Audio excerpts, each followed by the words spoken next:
अरिहन्ताण ॐ नमो अरिहन्ताण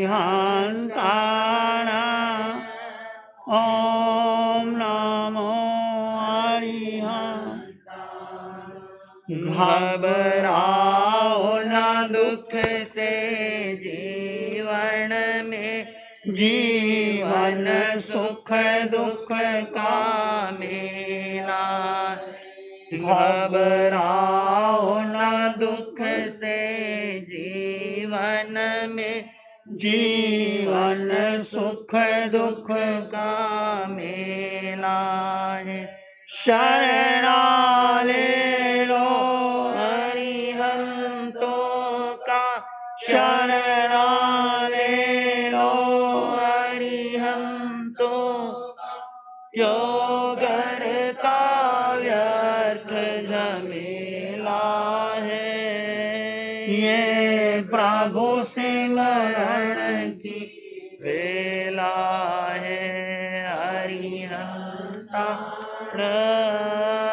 ॐ नमो अरिहंताण। अरिहंताण ॐ नमो अरिहंताण। नमो नमो अरिहंताण। नमो नमो अरिहंताण। अरिहंत परमात्मा महावीर एक क्षेत्र में विराजमान, जिनकी अनंत अनंत कृपा हम सब पर बरस, प्रभु की अनंत करुणा, अनंत मैत्री, अनंत ज्ञान, अनंत साधना को अनंत अनंत नमन प्रार्थना कृतज्ञता के भाव। शासनपति भगवान महावीर, जिनका धर्म शासन, धर्म संग, धर्म तीर्थ में हम सब धर्म का अमृत पान करने, उस प्रभु की साधना को, प्रभु के ज्ञान को, प्रभु की मैत्री की, प्रभु की करुणा को अनंत अनंत नमन प्रार्थना कृतज्ञता के भाव। प्रभु सिद्ध बुद्ध और मुक्त हो चुके हैं, परंतु उस पंचम काल में प्रभु की वाणी हमारे लिए आदर्श है। हमारे लिए संसार सागर से हम पार हो सकते हैं, हम भी सिद्ध बुद्ध और मुक्त हो सकते हैं यदि भगवान महावीर की साधना को, भगवान महावीर के वचनों को, महावीर की मैत्री को हम जीवन में अंगीकार करें, उसको भीतर उतारें। तो उपासक दिशांग सूत्र की चर्चा आपके सामने चली है। भगवान महावीर ने उपासक दिशांग सूत्र के 10 श्रावकों का वर्णन किया है। भगवान ने 2 धर्म बताए हैं, एक साधु का धर्म है, एक श्रावक का। तीर्थ में साधु साध्वी, श्रावक श्राविका। तीर्थ जो तीर्था है, जो तीर्थंकर भगवान के द्वारा ये तीर्थ बना है। तीर्थंकर भगवान इस तीर्थ के तारने वाले हैं, और तीर्थ में 4 पाए हैं, साधु साध्वी, श्रावक श्राविका। साधु मोक्ष जा सकता है तो श्रावक भी जा सकता है। श्रावक 12 व्रत पालन करता हुआ, शुद्ध आराधना करता हुआ, साधना करता हुआ भी 2 भाव में मोक्ष जा सकता है, 3 भाव में, 2 भाव में। ऐसे 10 श्रावकों का वर्णन आपके सामने सुना। पहले आनंद श्रावक समृद्ध था, राजा नहीं था पर राजा के समान था। लोग सलाह लेने आते थे, लोग उनकी मदद करते थे। 12 करोड़ की संपत्ति थी उसके पास, सोने की उस समय युग था, और 40,000 गायें थी, और सबके वो काम करता था। 500 हल थे उसके पास, 500 गाड़ियाँ थी, बैलगाड़ियाँ थी, व्यापार चलता था, और कोई आता तो उसकी मदद भी करता था। तो अनंत श्रावक ने भगवान के पास गया, भगवान ने धर्म बताया और चिंतन किया कि मैं क्या साधु बन सकता हूँ। सोचा मैं नहीं बन सकता, तो खड़ा हो गया, प्रभु मैं साधु नहीं बन सकता, मैं श्रावक के व्रत ग्रहण करना था। भगवान ने कहा सोहम देवानु पिया माँ परिबंधम करी। भगवान ने कहा जैसे आपकी आत्मा को सुख, परंतु इसमें देरी मत करो। तो भगवान ने उनको 12 व्रत दिए। घर में आया, अपनी पत्नी शिवानंदा को बोला, शिवानंदा भी भगवान के पास गई, अपने रथ में बैठ करके सहेलियों के साथ उसने भी 12 व्रत लिए। कहने का अर्थ, कोई आपको धर्म के मार्ग पे आगे बढ़ाता है तो आप भी अपने परिवार में अपनी पत्नी, आपका बेटा, आपके बड़े भाई या माता पिता को भी धर्म में लगाइए। जैसे आनंद ने अपनी धर्म पत्नी शिवानंदा को कहा, शिवानंदा खुश हुई और स्वयं भगवान के पास गई कि प्रभु मुझे भी 12 व्रत दे दीजिए। भगवान ने उनको 12 वर दे दिए, वो घर में आ गई, बहुत सुख से रहते हैं। ये गाड़ी का पहिया जैसे गृहस्थ या साधु दोनों से चलता है। यदि पति कुछ कहे, पत्नी कुछ कहे, आपस में झगड़ा हो, तू ऐसा क्यों करती, मैं ऐसा करता हूँ, तो गाड़ी चलती नहीं। जो आनंद ने कहा, शिवानंदा ने माना, उसमें सहयोग दिया। आप भी धर्म के कार्य में सहयोग देना चाहिए आपको। तो आनंद श्रावक ने प्रतिमा धारण की, अवधि ज्ञान हुआ, भगवान के वो आए, गौतम स्वामी आए, गौतम स्वामी को बताया, भगवान ने शंका का समाधान दिया। भगवान से पूछा कि इतना ज्ञान हो सकता है? भगवान ने कहा, हाँ गौतम, तुम 4 ज्ञान के धर्ता हो, तुम प्रमुख श्रावक हो, साधु हो, तुमने उपयोग लगाया नहीं, तो जाओ अनंत के पास क्षमा मांगो। 14,000 साधुओं का नायक अनंत श्रावक के पास जाकर के क्षमा मांगता है कि आपने जो कहा वो सत्य है, मेरे आराध्य गुरुदेव ने कहा है, परमात्मा ने कहा है। तो अनंत ने कहा, मुझे जो दिखाई दिया मैंने आपको भगवान बता दिया, इसमें मेरा कोई भी असत्य नहीं था। तो कहने का अर्थ, साधु साध्वी श्रावक श्राविका आपस में धर्म करें तो बहुत आगे बढ़ सकते हैं। मोक्ष नज़दीक है, दूर नहीं। श्रावक अपने कार्य करता हुआ, चाहे वो दुकान चलाता है, फैक्ट्री चलाता है, खेती बाड़ी करता है, उसका संविभाग करता है, सबके लिए कार्य करता है, पक्षपात नहीं करता, सबको सहयोग देता है, तो श्रावक भी थोड़ी करनी करके आगे बढ़ सकता है। तो दूसरा हम सुनेंगे अनंत के बाद कामदेव श्रावक। इसके जीवन का आदर्श बहुत सुंदर आदर्श है। ऐसे ही कामदेव श्रावक चंपा नगरी के रहने वाला था। चंपा उस समय प्रसिद्ध नगरी थी। भगवान वैशाली राजगृह चंपा नगरी में विचरण करते हैं, बार बार आते हैं जाते हैं। भगवान महावीर के 14 चातुर्मास राजगृह के आसपास ही होते थे, बहुत लंबा विहार नहीं किया भगवान ने। चंपा नगरी में भगवान आए। चंपा नगरी का श्रावक प्रमुख श्रावक था कामदेव। उसके पास कितनी संपत्ति थी? 18 करोड़ की संपत्ति, 18 करोड़ स्वर्ण मुद्राएं थी उसके पास। 60,000 गायें उसके पास, 40 थी उसके पास, 60,000 गायें थी, 6 कुल थे, एक एक ब्रज 10-10 हज़ार की गायें का था। समृद्ध था, संपन्न था, परिपूर्ण था। भगवान के समोसर में गया और समोसर में जाने के बाद भगवान ने वैसे ही 2 धर्म बताए। तो कामदेव ने अनंत श्रावक की तरह कहा कि प्रभु, मैं भी श्रावक व्रत लेना चाहता हूँ, मुझे भी श्रावक व्रत दीजिए। भगवान ने जैसे अनंत को दिया था वैसे ही कामदेव को भी दिए। उसकी पत्नी भद्रा ने भी व्रत ग्रहण किए और उसके पास वो सुखपूर्वक जीवन व्यतीत करता है। कामदेव का वर्णन आता है कि कैसे कामदेव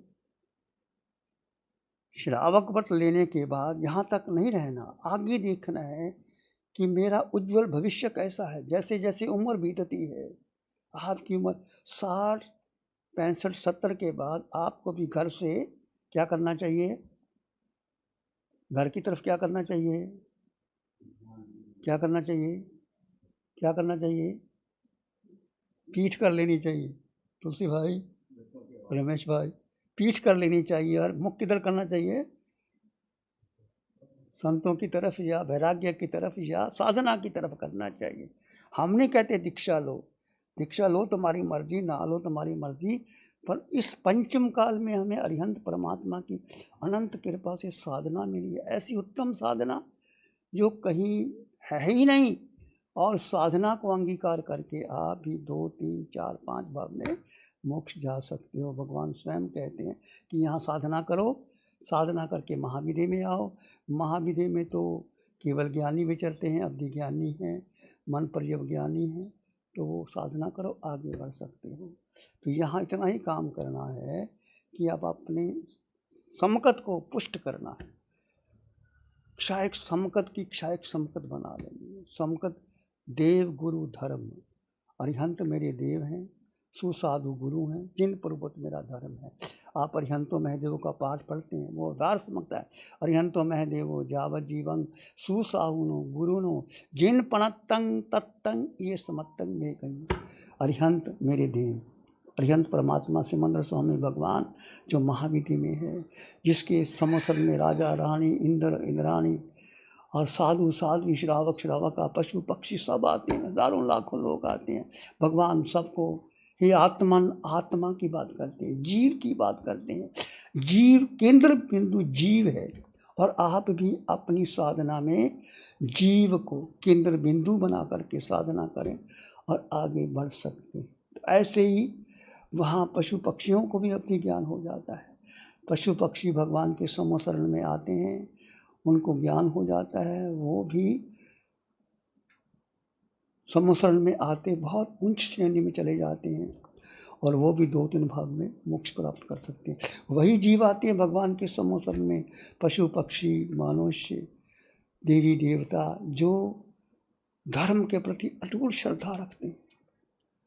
सभी नहीं भी आते, कुछ ऐसे भी लोग होते हैं जो केवल आते हैं चले जाते हैं। भगवान कहते हैं उनको नहीं श्रद्धा होती तो वापस चले जाते। भगवान तो समान उपदेश देते हैं, जो माने उनकी मर्जी, ना माने उनकी मर्जी। यदि वो केवल कुतूहल वश आते हैं, चमत्कार के वश आते हैं, तो कुछ प्राप्त नहीं कर सकते। हम भी भगवान के समोसरण में बहुत बार गए होंगे, और भगवान के समोसरण में जाकर की साधना, परंतु पंचम काल में हमें भगवान की साधना मिल रही है, इसके ऊपर हमारा सौभाग्य, परम सौभाग्य है। अनंत कृपा है प्रभु की, शासन देवों की, वीतरागसादिका निशा जी, जो इस पंचम काल में भगवान की वाणी आती है और हमें साधना से लाभान्वित करती है। तो हम चर्चा करते हैं कामदेव श्रावक को, कैसे उन्होंने 12 व्रत ग्रहण किए, और फिर वो 12 व्रत ग्रहण करने के बाद जैसे आनंद ने अपने बड़े बेटे को सब काम संभाल दिया, ऐसे कामदेव ने भी अपने बड़े बेटे को सब राज्य का, अपने संपत्ति का अधिकार दे दिया और पौषशाला में चला गया। उस समय पौषशाला हुआ करती थी। पौषशाला में जाकर के उन्होंने भी सब सुख सुविधा का, जैसे आप पौषध करते हैं, पौषध में जाकर के कुशा का आसन लेते हैं। कुशा का मतलब जिसमें घास फूस का आसन होता है, वो कुशा बिछा करके करते हैं। आनंद भी उस पौषधशाला में जाता है, वहाँ भी देवताओं के पास अवधि ज्ञान होता है। अवधि ज्ञान वो मन की बात जान लेते हैं, भूत भविष्य की बात भी जान लेते हैं, किसमें क्या होता है क्या नहीं होता है। तो मानव तो स्वार्थ प्रिय होता है। मानव तो जहाँ उसको लगता है कि मेरा यहाँ भला होने वाला है, उसके पीछे लग जाता है, परंतु स्वार्थ प्रार्थ परमार्थ की ओर जाना है। हमने ना स्वार्थ में आना है, ना प्रार्थ में आना है, परमार्थ की ओर हमने आगे बढ़ना है। तो यदि हम स्वार्थ में रहेंगे, परमार्थ में नहीं जाएंगे, तो फिर दुख आगे बढ़ जाएगी। नानक ने कहा कि नानक दुखिया सब संसार, सोई सुखिया जो नाम आधार। जिसको नाम का मतलब प्रभु का समझो, सत्य का समझो, वो आधार है जिसका, वही सुखी होता है। सुख दुख तो कर्मों के अनुसार आते हैं। सबको सुख भी आता है, दुख भी आता है। सुखस्य दुःखस्य न कोपि दाता, परोददाति कुबुद्धि रेशम, अहम करोमीति व्यर्थाभिमाना, स्वकर्म सूत्र ग्रथ। तो ये लोग कोई सुख नहीं देता, कोई किसी को दुख नहीं देता। अपने कर्म के अनुसार व्यक्ति को सुख भी आता है और दुख भी आता है। यदि दुख आता है तो उसको स्वीकार करने से व्यक्ति के कर्म कट जाते हैं, और यदि स्वीकार नहीं करता और उसमें उलझ जाता है, किसी को दोष देता है, तो कर्मों का बंधन आता है। तो दुख तो कर्मों का है, भोगना ही पड़ता है। यदि आप दुख से बचना चाहते हैं और दुख को अवमान नहीं करते, तो वो आपको भुगतान करना ही पड़ता है। जो महापुरुष होते हैं, जो तीर्थंकर बने, जो सिद्ध बने, उनके जीवन में भी दुख आए, परंतु उन्होंने दुख को स्वीकार किया। दुख कहाँ किस कहाँ आते हैं? इस शरीर पर, 3.5 हाथ की काया पर, कारमन शरीर, जो आत्मा जीव के साथ कारमन शरीर, कर्म जन्मों जन्मों के कर्म हमारे कारमन शरीर पर है। और कार्बन शरीर पर जब आप तप करते हैं, साधना करते हैं, कौशल करते हैं, ध्यान करते हैं, प्रतिमा धारण करते हैं, तो उस समय कर्म सामने आते हैं। और कई बार उपसर्ग भी आते हैं। उपसर्ग 3 प्रकार के हैं, देव के द्वारा भी आते हैं, पशुओं के द्वारा भी आते हैं और मनुष्य के द्वारा भी आते हैं। भगवान महावीर को तीनों प्रकार के उपसर्ग आए। पशुओं के द्वारा किसने दिया? चंड कौशिक ने 10 मारा। और मनुष्य के द्वारा ग्वालों ने टीके द्वारा, और देवताओं के द्वारा संगम देव ने, शूलिपानी यक्ष ने, संगम देव ने एक रात्रि में 20-20 उपसर्ग भगवान को दिए। कैसे सहन किया होगा भगवान को। और जहाँ वो जाते थे, और गोशालक ने भगवान को बहुत कष्ट दिए। जहाँ जाते थे गोशालक पहले कह देता था ये ऐसा है, ये चोर है, ये ऐसे है, ऐसा सामान। भगवान शांत रहते थे, कुछ नहीं कहते थे। भगवान को तख्त फांसी भी दे दी पर फंदा ही टूट गया, भगवान फिर भी शांत। ऐसे उपसर्ग भगवान पर आते हैं। तो आपके जीवन में यही दुख आता है तो स्वीकार करें जैन धर्म के, दुख मेरा ही है, मेरा अपना किया हुआ कर्म है, तभी मुझे दुख आया है। यदि दुख नहीं आता तो कोई सुख भी मैं आपको नहीं दे सकता। जो कर्म आया है शरीर पर आया है, और जीव पर नहीं आता, शरीर पर आता है, स्वीकार कर लेते हैं तो आप निश्चित आगे बढ़ सकते हैं। ऐसे भगवान के आसपास जब भगवान ध्यान में खड़े थे, एक ग्वाला भगवान के पास आया और कहने लगा कि मेरी गायों का ध्यान रखना। भगवान तो क्या गाय का ध्यान रखेंगे, भगवान तो घर बार छोड़ दिया, वस्त्र भी एक शरीर पर नहीं है, तो अपने ध्यान में खड़े हैं, वो किसका ध्यान, गाय का थोड़ा ध्यान रखेंगे। तो ग्वाला कह के चला गया, भगवान अपने ध्यान में थे। आप ध्यान में थे तो संध्या हो गई, तो देखने लगा तो गाय दिखाई नहीं दी। फिर पता लगा गाय आ गई, तो उसने देखा ये तो भगवान ने ही गाय छुपाई होगी, इस व्यक्ति ने छुपाई होगी। भगवान तो क्या समझता था उसको। अब भगवान ने तो ना ये कहा कि मैंने ली है, ना कुछ कहा, वो अपने ध्यान में। तो भगवान को कितना बड़ा उपसर्ग दिया, कानों में कीले ठोक दिए। कितने उपसर्ग भगवान को आए, कैसे वो भगवान सहन करे, और कैसे भगवान ने सबका भला किया। मिट्टी में सब भूएसु वैरंग मज्ज में। संसार के समस्त प्राणी मेरे मित्र है, मेरा कोई वैर नहीं। अधम कोटि के लोग होते हैं जो डर करके सन्मार्ग लेते ही नहीं। मध्यम कोटि के लोग होते हैं जो बीच में छोड़ देते हैं।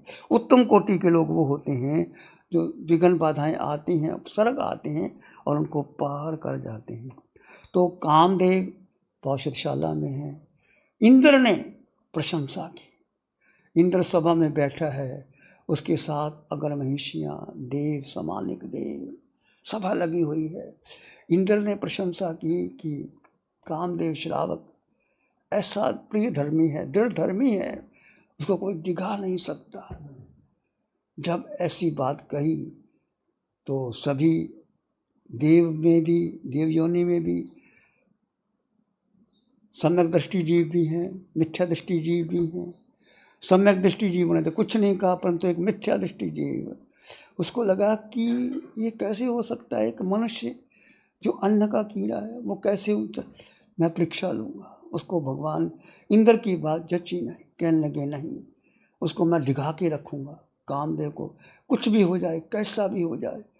तो उसके लिए उन्होंने क्या किया, जब इंद्र ने चुनौती कहा तो मिथ्या दृष्टि जीव ने प्रतिज्ञा कर ली कि मैं कामदेव को डिगा के रहूँगा। अब वो कैसे, वो मिथ्या दृष्टि देव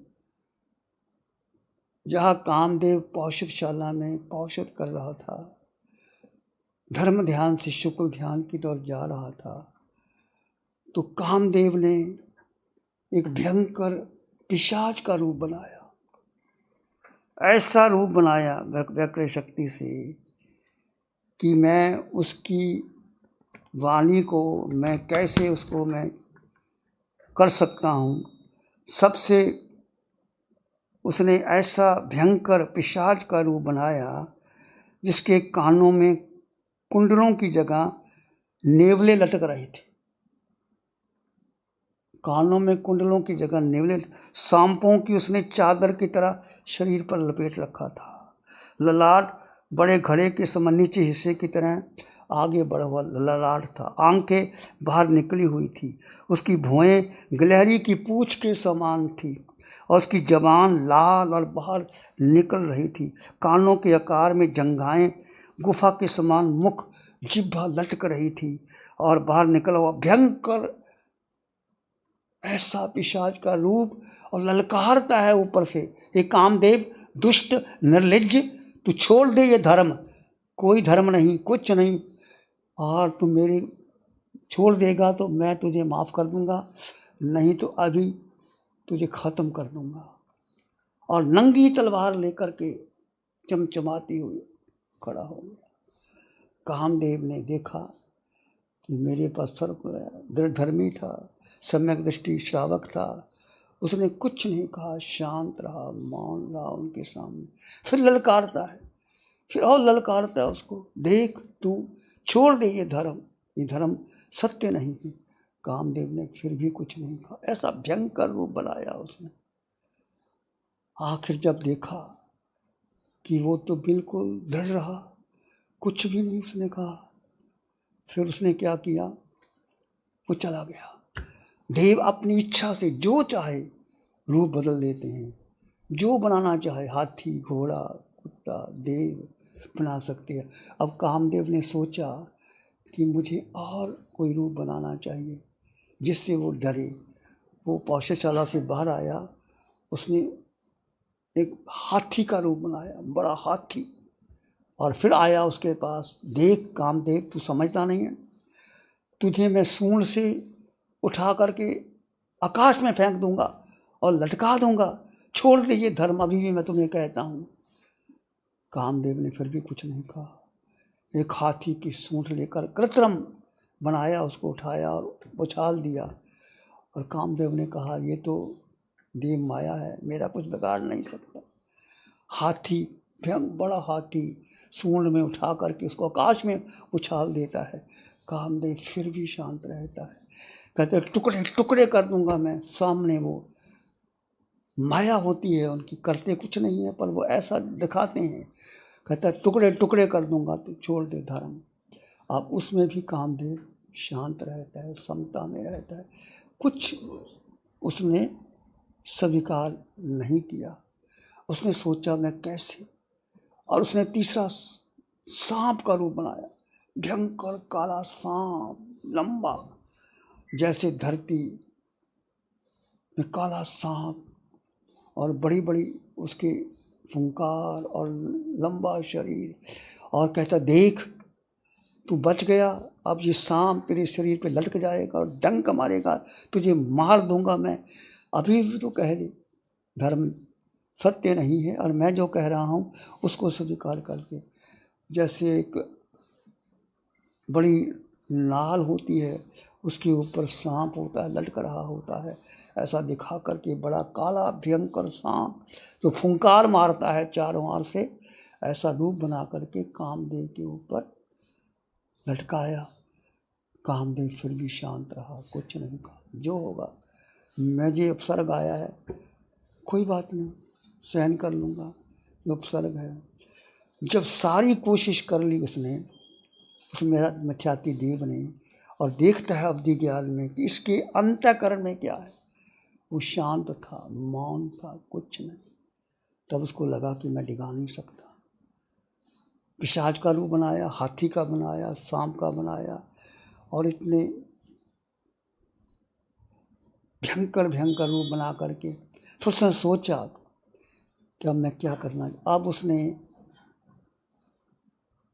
एक देव का रूप बनाया, जैसे देवताओं को सुगंधी प्रिय होती है, कुंडल लगे हुए हैं, माला लटकी हुई है, और देव रूप बना करके, सुंदर रूप बना करके अब उसके चरणों में आता है, झुक जाता है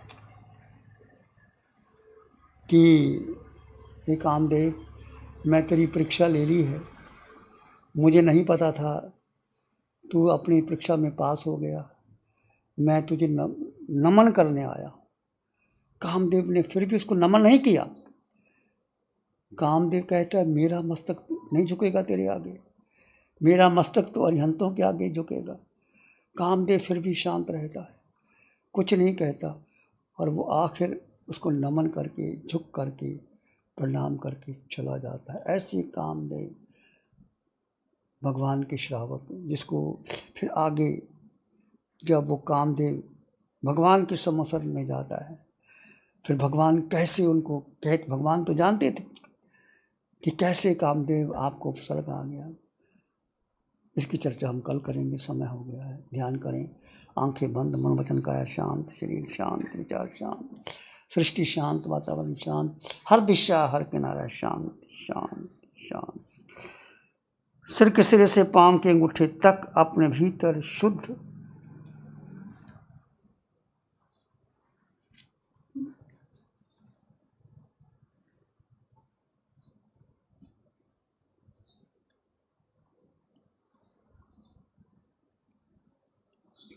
इस आकार में निराकार आत्मा, शुद्ध आत्मा,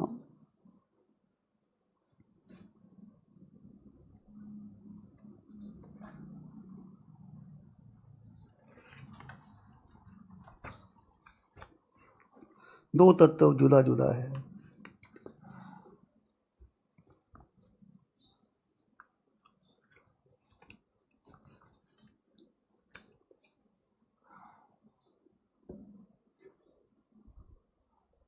इस आकार में निराकार आत्मा, शुद्ध आत्मा, सत्य आत्मा,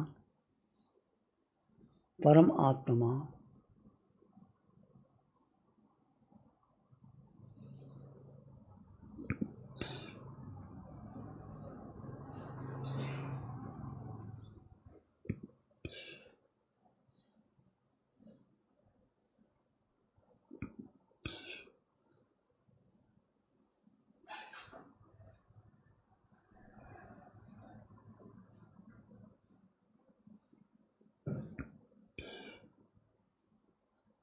सिर के सिरे से पांव की अंगूठी तक आत्म प्रदेशों के विस्तार का अनुभव कीजिए। दो तत्व जुदा जुदा है, दोनों को भेद कर दीजिए, सत्य को स्वीकार कीजिए।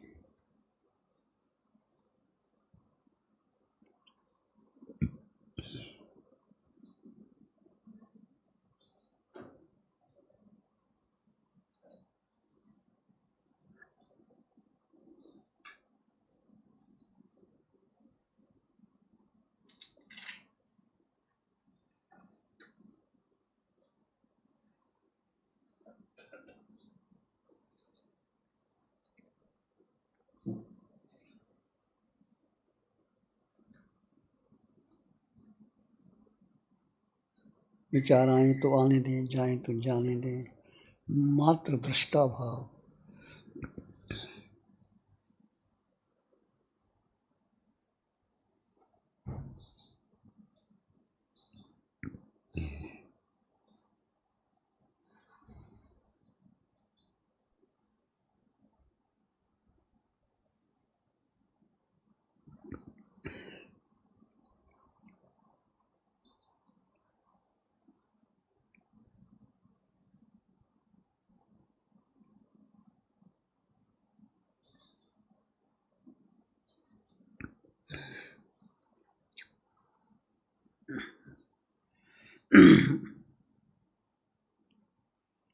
अपने भीतर मंगल की कामना करें, प्राणी मात्र के लिए मंगल की कामना करें।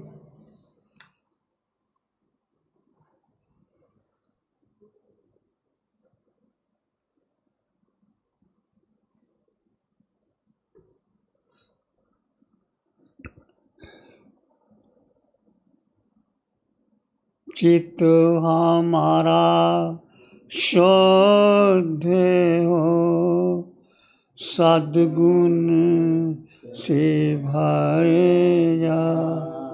चित्त हमारा शुद्ध हो, सद्गुण से भर जा। सेवा करुणा प्यार ही मन मान लहरा सेवा करुणा प्यारे मन मानस लहरा। सबका भला हो, सबका मंगल हो, सबका शुभ हो। इसी में एक लंबा गहरा सांस लें। अरिहंत परमात्मा के चरणों में अनंत कृतज्ञता ज्ञापित करें। एक और लंबा गहरा सांस। अरिहंत परमात्मा के चरणों में नमन और वंदन। दोनों हाथों को आंखों पे ले जाएं। हल्का सा स्पर्श, धीरे से आंखें खोल सकते हैं। नमो अरिहंतानंग, नमो सिद्धानंग, नमो आयर्यानंग, नमो वज्रायानंग, नमो लोय सब साहुनंग, धम्मो मंगल मुखिठम आइन सा संयमो तब देवावित्तं नमं शांति जासुदाम में श्याम। श्री चत्तारी मंगलम, अरहंता मंगलम, सिद्धा मंगलम, साहु मंगलम, केवली पाणत्तो धम्मो मंगलम। चत्तारी लोग उत्तम, अरहंता लोग उत्तम, सिद्धा लोग उत्तम, साहु लोग उत्तम, केवली पाणत्तो धम्मो लोग उत्तम। चत्तारी शरणं पवज्यामि, अरहन्ते शरणं पवज्यामि, सिद्धे शरणं पवज्यामि, साहु शरणं पवज्यामि, केवली पाणत्तं धम्मं शरणं पवज्यामि। चाहे शरण दुख हरण जगत में, और न शरणा कोई होगा। जो भव्य प्राणी करे आराधन, उसका अजर अमर पद होगा, उसका सदा ही मंगल। आचार्य